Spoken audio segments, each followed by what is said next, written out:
Oh, okay. As you guys can see, instead of starting off the game in the life pod, we are now starting the game off on the island. This is so neat. So look at this. Check this out. We have a fabricator that we can use here inside this old habitat. We have a damaged... Oh, we got to use a repair tool.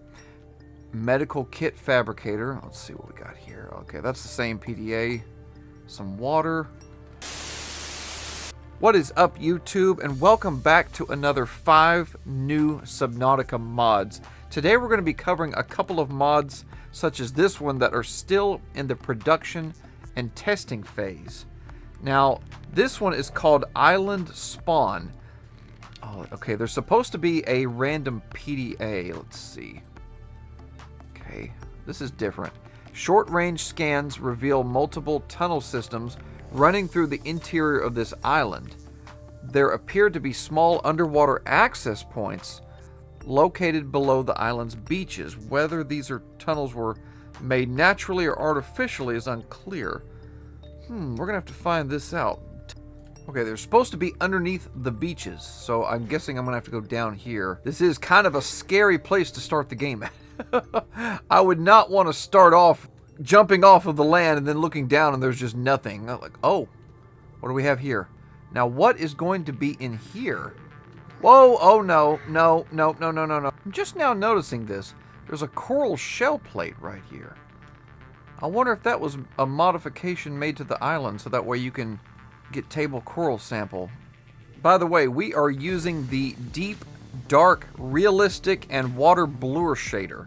This is for Subnautica and Subnautica Below Zero. This will add a blur to your field of vision here to make it a lot more murky. I don't want to play this at night.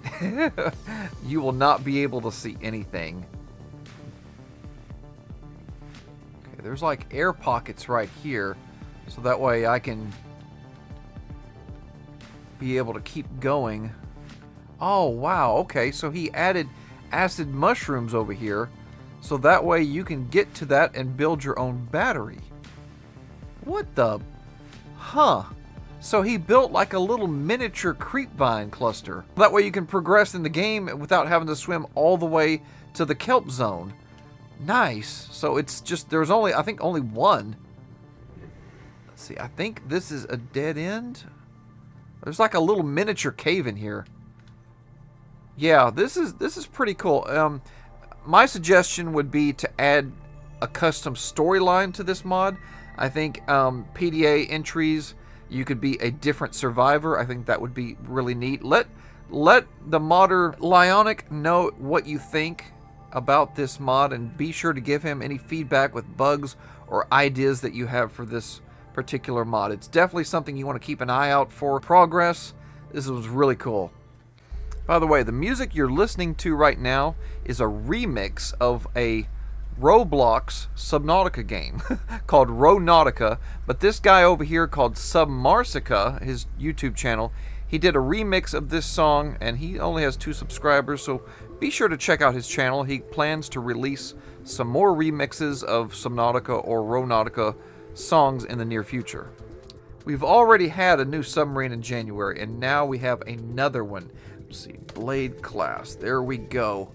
This one is called the Blade Submarine. Now, this was still in the beta testing mode, and I'm going to be honest, it is a little bit buggy right now. Judging just by the looks of it, I think they decided to go with a precursor class style, but a little bit different. I'm not seeing any green lighting around the decorations, these symbols. I don't see any green added to it, but there is green in the back from, like, these look like thrusters. This one gives me a like a starship kind of vibe, almost like warp nacelles right there. Now this, of course, there is green on the cockpit, but that's about it. But overall, this is a really neat design, and it's actually a lot smaller than you think it is. Let's see, I think we get in over here. There's just not really much added to it just yet. Here is your... I think this is where they're going to add the buttons. This is going to be the storage. upgrades, so there's really not any textures added. And it's a very similar setup. You kind of got the telepathic sort of control style. Wow, this shader really makes it hard to see. Gosh. The controls are really funky. But it works, and if you would like to test this out, you can go to the Subnautica modding Discord under mod test builds, and you can try this out. Be sure to let Blizzard know any kind of bugs or even suggestions that you might have. He is always open to new ideas for his projects, and oh yeah, he's mad. He's mad. Go away. Go away. See, now this one has a depth of 1,000 meters. Pretty tough. Like, he didn't really do a whole lot of damage. Look at that. This thing, well, I know he likes to have it to where the precursor style subs are tough. They're like tanks, which would, rightfully so, that would make sense that they would build really good designs. So, yeah, all that, and he only did like, what, 3 on the damage? That's crazy. And speaking of precursor style items, check this out. This is nothing new, but there has been an update to the alien rifle. It is now available for Nautilus 2.0, so we're going to test this bad boy out. I have actually never personally used this mod myself.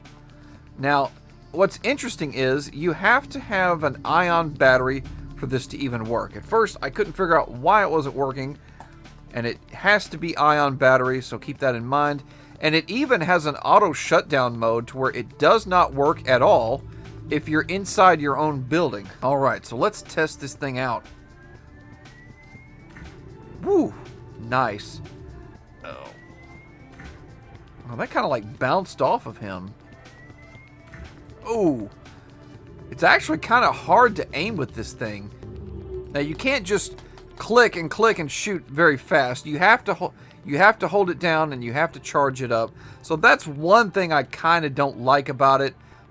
Now I don't know how much damage this thing is going to do to a big Leviathan. Let's see if this will defend us when we're going out into the void. Whew. All right, guys, we're going to be brave. We're going to be brave, and we're going to see if we can do this. Let's see if this alien rifle will protect us. Oh, crap. Oh, whoa. Oh, I wasn't ready. I wasn't ready.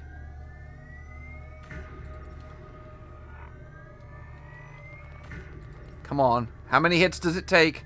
Oh, he's running away. He's running away. Where's he at? There he is right there. Oh, he still got me.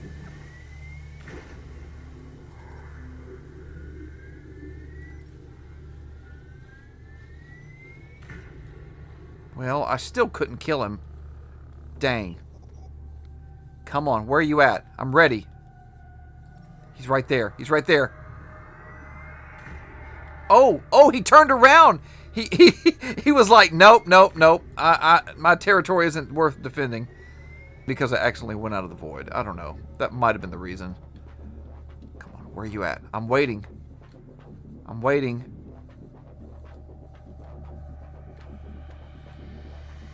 Where's he at? Crap.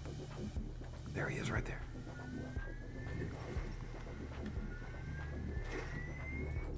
Oh. I hate how it resets if you accidentally let go of the button. Oh no, the battery's dead. Crap. Okay, well, I do not recommend using this thing to defend yourself against a big Leviathan because apparently it takes too long. Oh no, I'm not going to make it. I'm not going to make it. I'm dead. I'm dead. I'm so dead. Ooh, wow. I actually... Oh, nope, he got me. Yeah, I don't recommend using the alien rifle to fight really strong Leviathans. I don't think that you can... There is no option, unfortunately, to adjust how much damage it does. I don't know. Yeah, I don't see anything to adjust how much damage it does. Personally, I think it should do a little bit more damage. I wasn't able to kill a Ghost Leviathan. I don't know how many hits it takes, 3, 4, 5. But yeah, they did not succumb to their injuries. Kids, do you like hoarding things? Yes! Well, now with this mod, you can too. With the overhaul of the More Ingots mod, it has been brought over to Bepinex, to Nautilus, and now you can hoard as many things as you want. Marguerite, Maida, I know, I've seen your base. I know how you like to hoard things. How dare you? But anyways, check this mod out. So now this is really interesting.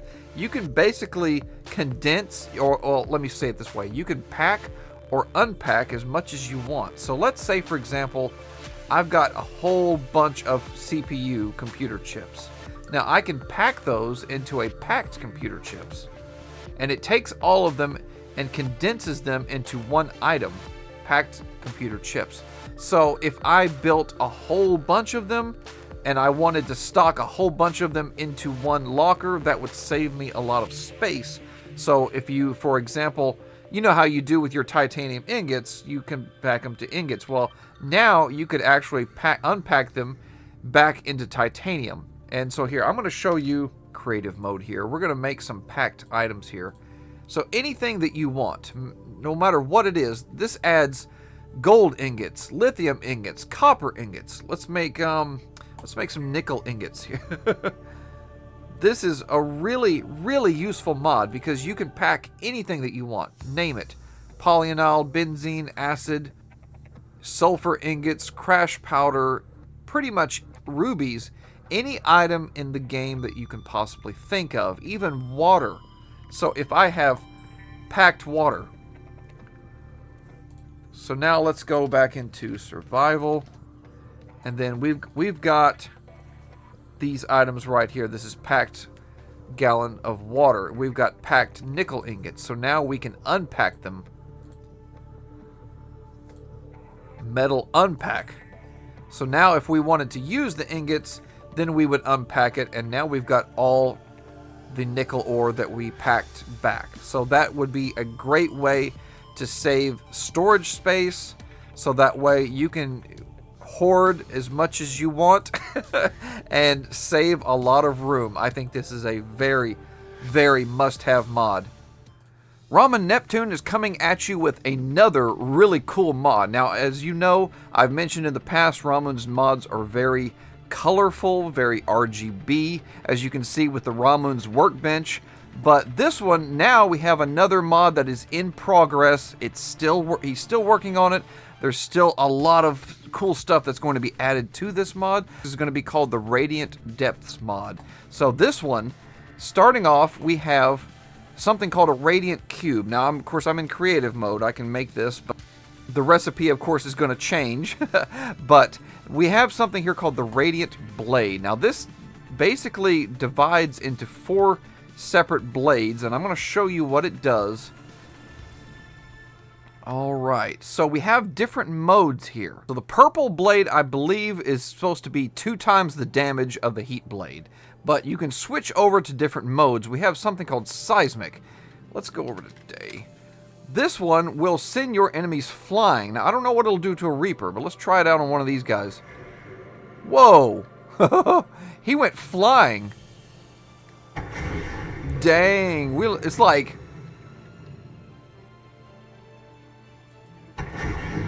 Wow, this is like the Quake blade. I feel like I'm Whitebeard.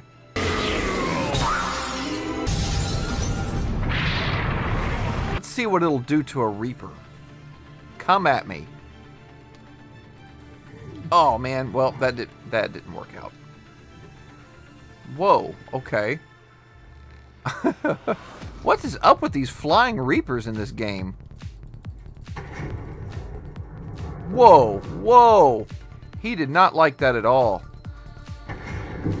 Whoa, what the crap? What? Oh my gosh. No, look at, he's running for his life. Get back over here. I want to play. I want to play.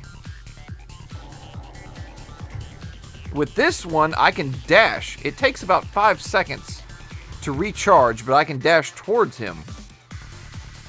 Or avoid him if I want to. Come on, come on. Oh, oh! Let's see what this blue one does. This one's called the Nano Swarm. Let's see. Okay, so I read the logs, and apparently the nanoswarm freezes them for 1.3 seconds. So I don't know if that has something to do with nanotechnology or... Yeah, it like stuns them. Well, no, actually he was cooked. This has to be my favorite one. Like, I mean, this one is really useful. I could just sit here and just dash across the map. It'd be nice if it boosted you just a little bit more. You could maybe use a battery connected to it, and it could like send you further, and you can adjust how much battery juice it takes away. I don't know. So these are some items that it also adds to the game. So we have a brimstone ore, radiant crystal, geyserite outcrop, siltstone outcrop, serpentite outcrop, and lodestone outcrop. Now I'm going to assume that the radiant crystal and the brimstone ore are what you are going to need to build the knives. And while the blueprint is not quite set just yet, the radiant crystal is what you're going to need to build the radiant cube once he gets that set. So that is what you will need to build the knife once this mod is complete. Also, we have a picture here of the radiant sea glide. That is going to be cool. I can't wait to see what it does. Planned additions: upgraded improved tools, special creature variations, new vehicle modules, radiant ultra glide capacity tank, radiant ultra glide fins, radiant rebreather, radiant locker, radiant wall locker, and potentially a new reskinned variation of all passive fish. That would be interesting. I can't wait to see this mod complete. Radiant everything. I love it. And that was all that we had for today. Keep in mind that we are just now leaving January, entering into February. We have so much more to look forward to. I'm really hoping for a Return of the Ancients release, and hopefully maybe end of summer, early fall. We will see. We don't know when we're going to see the next shard from Aki, but who knows? It might be a lot sooner than you think. We have a lot to look forward to this year, guys. I'm so excited. So if you like the content, don't forget to leave a like and subscribe. I will see you guys in the next one. Peace out.